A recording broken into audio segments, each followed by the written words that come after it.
Matoto ont signifié au Premier ministre chef du gouvernement leur engagement à soutenir le projet de réconciliation entamé par le président de la République. Habib Cham, reportage. La représentation des imams de la commune de Matoto et la coalition citoyenne pour unir les Guinéens en visite chez le Premier ministre chef de gouvernement. Ces deux entités s'engagent à soutenir le processus de réconciliation nationale tant souhaité par le président de la République. Le président de la République, tu es écrit, imam Biri Yagwari, Kuntigi Biri Yagwari, Alamouma Saïd Fofana, Mbara Yibin Yafima, et la Guinée Birim Belga Shobore Yira, Fulamuna, Sosomuna, Maninkemuna, Siomuna, Walima la Guinée, Dig Biringa Sokere, Ramini Kirembara Bin Yafima, Matoto Tambara Gbeba Bouma, Koutubakaranye Nanabe, qui monsieur le Premier ministre. Satisfait de la démarche, le secrétaire général aux affaires religieuses et le Premier ministre chef de gouvernement ont exhorté les imams à renforcer les prières pour la paix et l'unité nationale.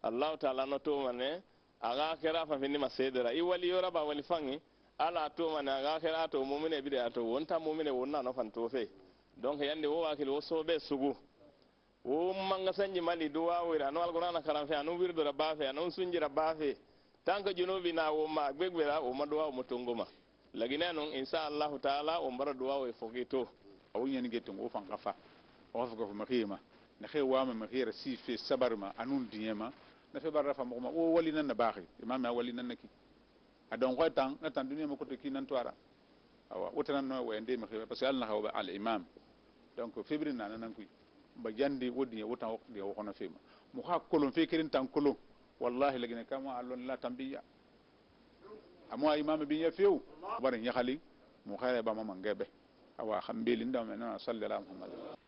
La visite a été ponctuée de prières pour une Guinée unie dans la diversité. Bientôt les examens de fin d'année scolaire, vous allez le voir dans ce reportage, des candidats sereins affirment être prêts pour affronter les différentes épreuves. Au ministère de l'enseignement pré-universitaire, toutes les dispositions semblent être prises pour le bon déroulement des examens. C'est du moins ce que dit ce reportage de Maladou Diakité Senilama. Comme chaque année, ils sont des milliers de candidats à affronter les différents examens nationaux. Au terme de plusieurs semaines marquées par d'intenses révisions, certains candidats se disent confiants. Je suis prêt, à chaque fois je révise 24 heures sur 24 heures. Je suis prêt à 79% à affronter ces examens. Les conditions quand même sont favorables parce que les classes sont aérées et les professeurs surtout sont compétents. Dans plusieurs établissements, les enseignants se félicitent d'avoir achevé les programmes d'études. Ils affichent leur optimisme quant à l'issue des examens. Seul souci, les résultats du bac blanc. Ils se sont révélés catastrophiques.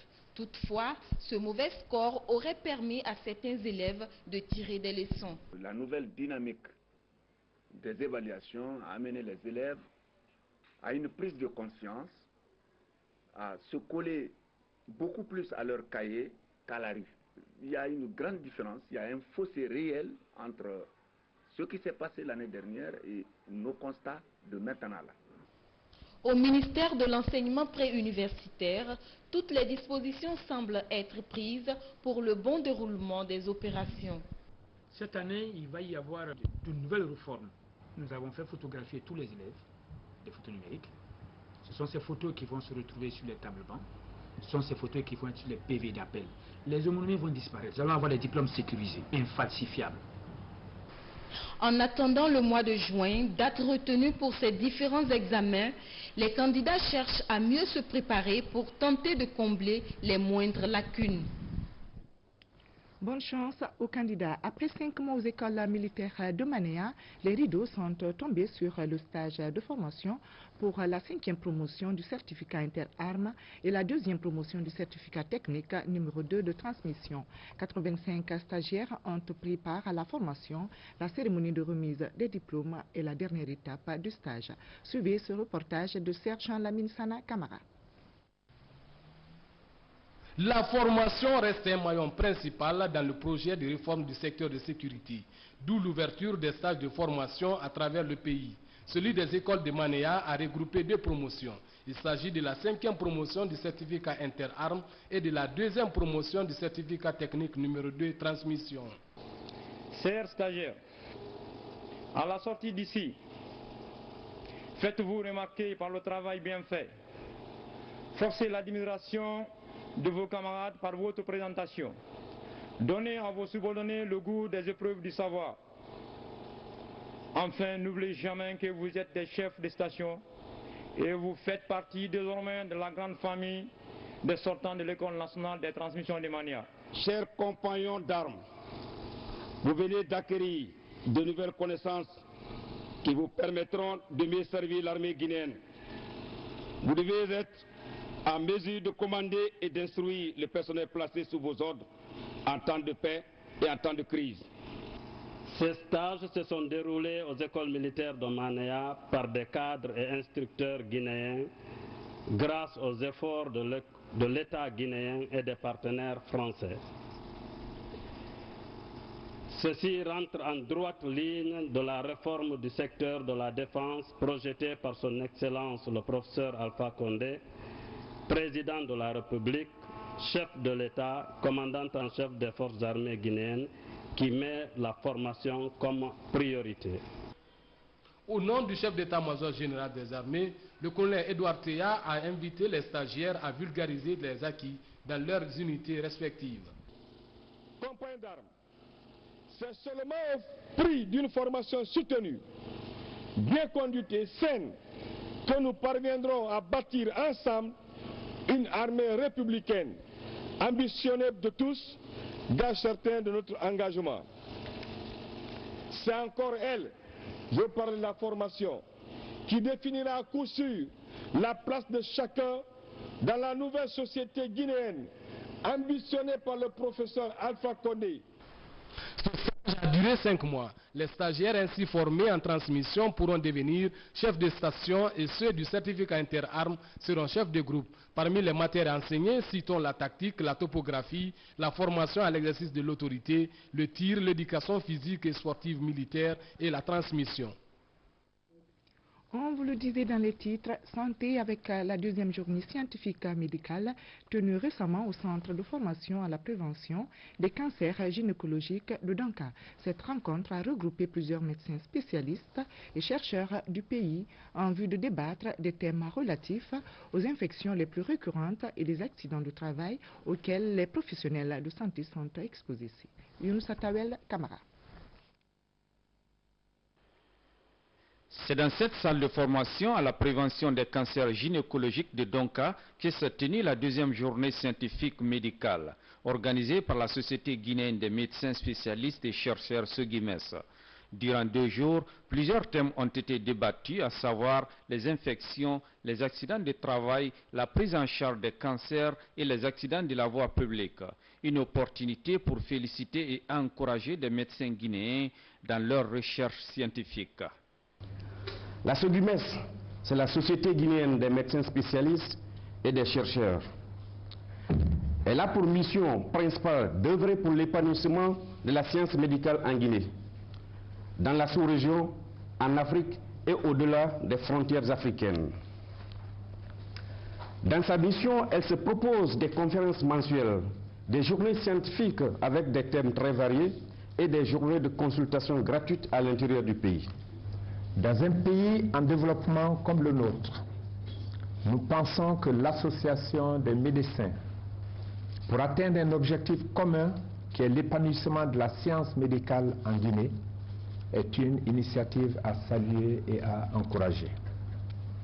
Les thèmes choisis cette année, à savoir les infections, les traumatismes par accident de circulation, les cancers, sont les causes fréquentes de morbidité et de mortalité dans notre pays. Selon le conférencier, partout où l'on soigne des hommes, le risque d'infection existe, mais souvent méconnu, sous-estimé ou même nié. Ce problème de santé publique s'est accru à cause des pratiques de soins, du recrutement de patients de plus en plus vulnérables ou de personnels soignants mal formés. Les participants se réjouissent de la qualité des thèmes débattus. J'ai suivi ces présentations avec un intérêt particulier. Je crois que ce sont des journées qui sont à encourager. Tout ce qui a été comme présentation sont des thèmes d'actualité. Il faut prendre des mesures, ce que nous apprenons aujourd'hui, nous prendre des mesures d'hygiène à l'intérieur du bloc et dans l'enceinte de l'hôpital pour ne pas que les malades, quand ils viennent avec une infection, qu'ils se retrouvent avec zéro infection. Donc c'est l'objectif de minimiser les infections. Le dossier santé reste ouvert avec cette autre journée internationale médicale dédiée aux infirmiers. Cette année, la journée a été commémorée sous le thème « Combler l'écart des preuves aux actes ». Une initiative pour montrer la place des infirmiers dans le système de santé, mais aussi pour énumérer leurs difficultés, notamment les plus accentuées, telles que le manque de formation requise et adéquate. Tchanoui Moussaba. La journée internationale des infirmières et infirmiers est célébrée le 12 mai de chaque année par les associations nationales d'infirmières du monde. Il s'agit de soutenir les actions de Mme Florence Nightingale, pionnière dans la carrière des soins infirmiers. La Guinée, elle, commémore cette journée en différé avec pour thème « Combler l'écart des preuves aux actes ». Objectif, confirmer et élargir les connaissances actuelles sur les soins infirmiers en vue de contribuer à l'amélioration des prestations sanitaires dans notre pays. Nous devons nous engager pour l'instauration des environnements propices et la pratique et la prise de décision fondée sur les preuves. L'approche fondée sur les preuves nous permet de remettre en question notre approche de la pratique et de nous responsabiliser. Être infirmier autonome, ce n'est pas seulement contempler son savoir sur sa profession, c'est aussi passer ce savoir dans la pratique et d'en vivre. L'histoire des systèmes de santé en général et celle de notre pays en particulier enseigne qu'il ne saurait y avoir de système de santé performant sans personnel infirmier. En Guinée, le personnel infirmier représente plus de 60% de l'effectif total du personnel de santé dans le secteur public. C'est pourquoi Madame le chef de cabinet du ministère de la Santé et de l'Hygiène publique a exhorté ses infirmières et infirmiers à élargir les compétences et travailler en collaboration. À l'occasion de cette journée combien importante pour les professionnels de la santé, je voudrais donc vous inviter à cultiver les bons gestes et le sens profond du devoir en acceptant de travailler partout où les besoins l'exigent. C'est à ce prix que nous pourrons changer la situation sanitaire de notre pays et être au rendez-vous de l'atteinte des objectifs du millénaire.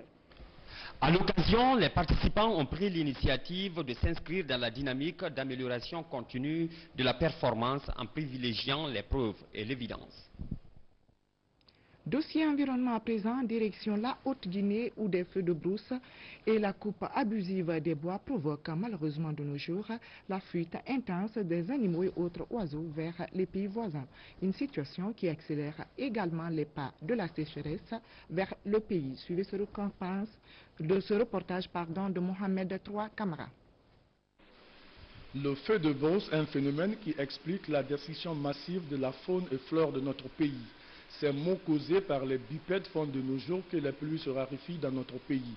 Le problème se pose dans la zone la plus chaude ou le côté sahélien de la Guinée. Précisément, nous sommes en Haute-Guinée ou la savane guinéenne. Ici, la spécificité des habitants, c'est de mettre le feu partout. Très souvent, les chasseurs pour encercler les animaux ou les éleveurs pour trouver des arbres qui doivent être broutés par les animaux domestiques.